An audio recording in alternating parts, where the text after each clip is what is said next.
Hello, dear students. I am Samir Velankar. I welcome all of you to this next video on structures in C.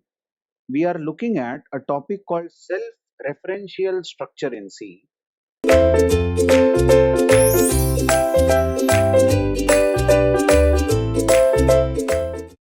Actually, I should say that this is just the beginning of data structures in C. Basically, I am going to teach the topic or the subject programming and data structures, and we were learning programming all this time in C. And it's time actually now to go ahead with our next subject called data structures in C. But I have not yet officially started data structures in this video. But then we are getting prepared. You will see the first video on data structures in the other section. So what is this self-referential structure? Check the definition. Structure having pointer. So inside a structure, structure has many members. It can have one or more members. Structure having pointer of the same type as that of structure is called self-referential structure. An example will tell you. Suppose we are declaring a structure called node. So I have given this name as node because mostly, in data structures like linked list, binary tree, it is often a practice to name the structure as node. Okay, so this structure is named as node, and node contains an integer data, int member we say, int data. And look at this declaration. Here, next is a pointer. Definitely next is a pointer. But pointer of what type? What can next point to? Next can point to a node. Next can store address of a node, which is a struct type. So if you imagine a node structure in the memory, the node structure can contain integer data, something like 10, and it will have a pointer named as next. And this next pointer, as it is a pointer, can store address. But whose address? Check the definition again. Next is a pointer which can store address of a node, which is of struct type. So you all know that this itself is a node. This is a node structure. And this node structure contains a pointer which can store address of another structure of node type. So in the memory, suppose we have one more node structure. See, the type of this structure is node structure, and type of this structure is also node. So this can also store some integer data and will have a pointer called next, another member. Now what we can do is, whatever is the address of the second node, which is storing 20, maybe the address of this second node is 200. I'm saying base address of this structure is 200. Then this next pointer can literally store 200. That means this next pointer will point to this second structure. Of course, the first structure will also have some address, let's say 100. And what if we have one more structure like this? This is also node structure. Suppose it is storing 30 and it has a pointer called next. Of course, every node structure will have data and pointer because that's what we have declared in the node structure. If the address of this structure is 300 in the memory, then this next has ability to store 300 and it can point to this node structure. Note, the next can point to this structure only because the structure which I am encircling now is a node structure. It's a node structure. So next can point to any node structure, and all these are node structures. This gives us an idea about the concept of linked list. I said in early in the video that we are actually, we are setting up the stage as we are learning C programming. I thought before we leave C programming and enter data structures, why don't we get used to some conventions? So you see this type of diagram is called linked list, because what we are having is we are having node, again a node, again a node, and all these nodes are connected to each other using a link. You can just check this arrow is as good as a link. So it is a list of linked list is basically a list of nodes connected by pointers. That's the simple definition of linked list. Although we are not looking technically at linked list, that was not the topic of this video at all. But self-referential structures have their place, have their application in creating data structures like linked list, stack, binary tree, graphs, many more applications. Because what you want to do, you have some data to store. If you have some data to store, you would not have always data like integer like 10. Say you have a data of a student. So you will create a structure, store roll number of the student, store name of the student, and then store marks.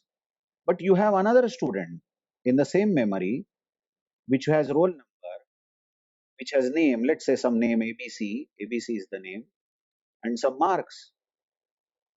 But then what you want is that you should be able to go to every student or traverse to every student and process this list of students, process them.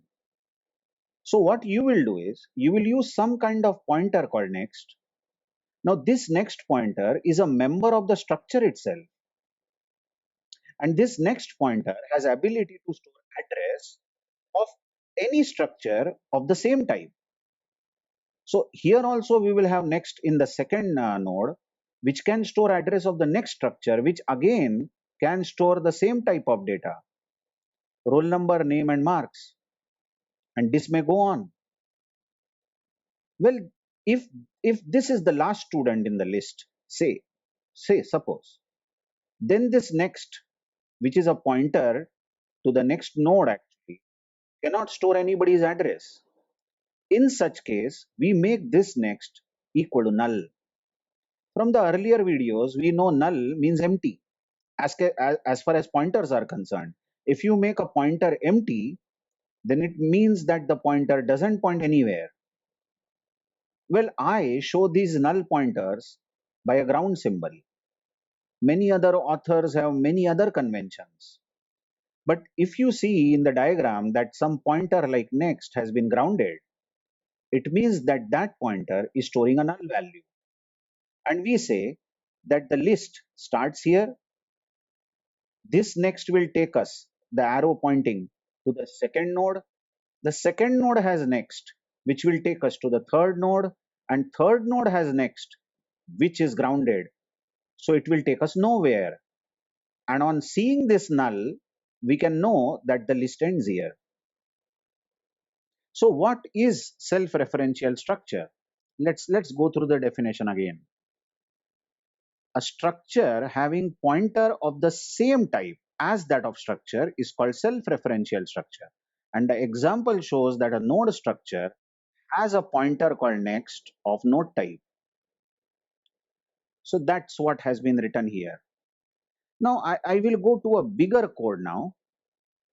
Now let's see what this code is doing. Let's execute it line by line and see. You can just take this as fun and you can say that, okay, I'm getting acquainted, I am getting prepared for advanced topics like linked list. Now in this code, I have again declared a node structure, okay, which contains data in data and a pointer called next, which can point to any node of struct type. But declaring this node is not enough because this is just the data type. You should create variables of this type so that you can store values. Let's see what we are doing in main. In main, we have declared pointers. Observe carefully, first and temp are pointers of node type. So actually there is big difference in writing this line node struct node, I'm so sorry for this, struct node n1 n2 n3 or something like this. Now what are n1 n2 n3?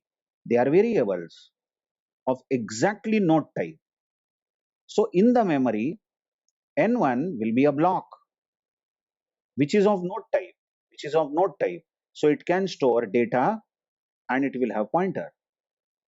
So what is n2? N2 is also a variable. It can store data and it will have pointer. Same goes with n3. But first and temp, observe the cursor place. First and temp are not structures. They are pointer to structures. So first is not going to store any integer data and next pointer. First will store only address. Similarly, temp will store address. So in the beginning of the code here in main, we are having a pointer called first and we are having a pointer called temp. And first has ability to point to a node structure and temp has ability to point to a node structure because both are node pointers. But the problem is we are not having any node yet. So how do you get a node? We will use malloc. Just 2 videos back, we saw how to create a structure dynamically using malloc. So how do you read this line? First, which is a pointer of node type. First, which is a pointer of node type, should point to newly allocated memory. Malloc will allocate the memory and memory allocated will be exactly equal to memory required for one node.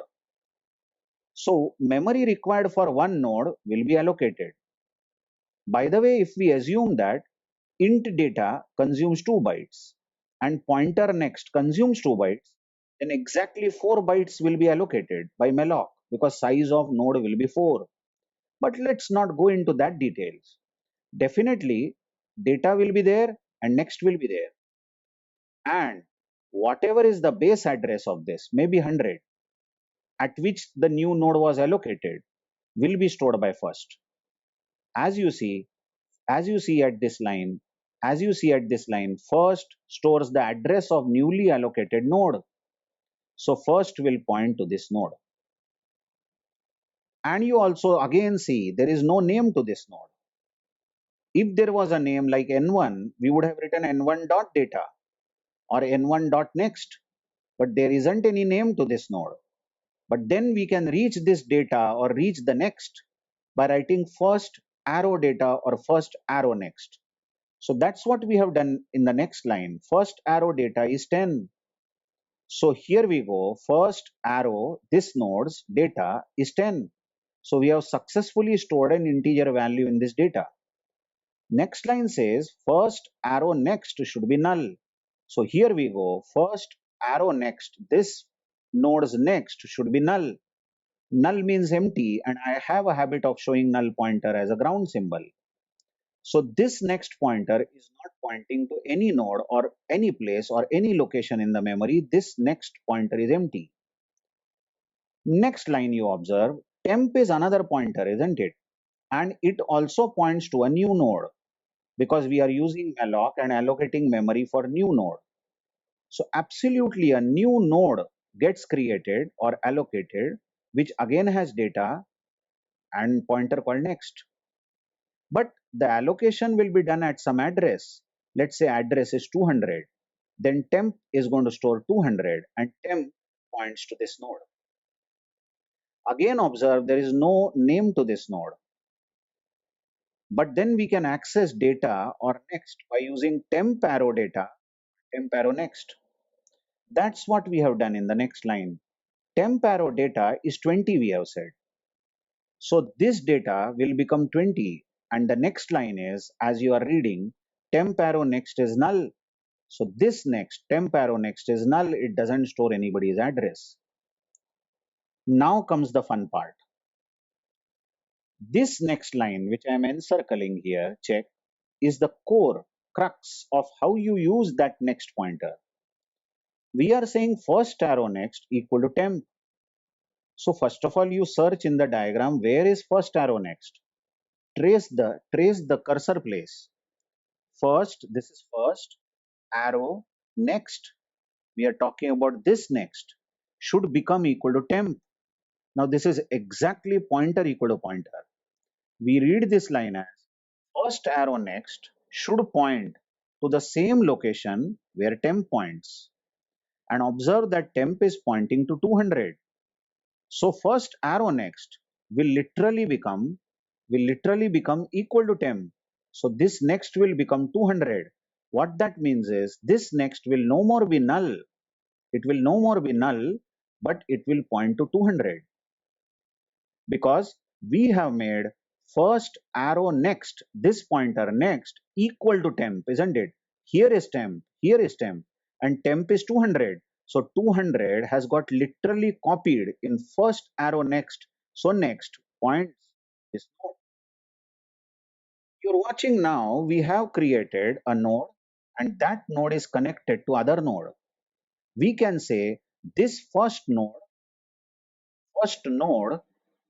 has address of second node. We could have continued. We could have created third node, but I just don't want to go into intricacies of creating a linked list. But I am sure whatever we have done till now was really satisfactory, and we have got, we can say, miniature linked list of two nodes. So I'll just clean the slate what we have got till now. Let's see very quickly. We have got a node storing data as 10 and a pointer called next.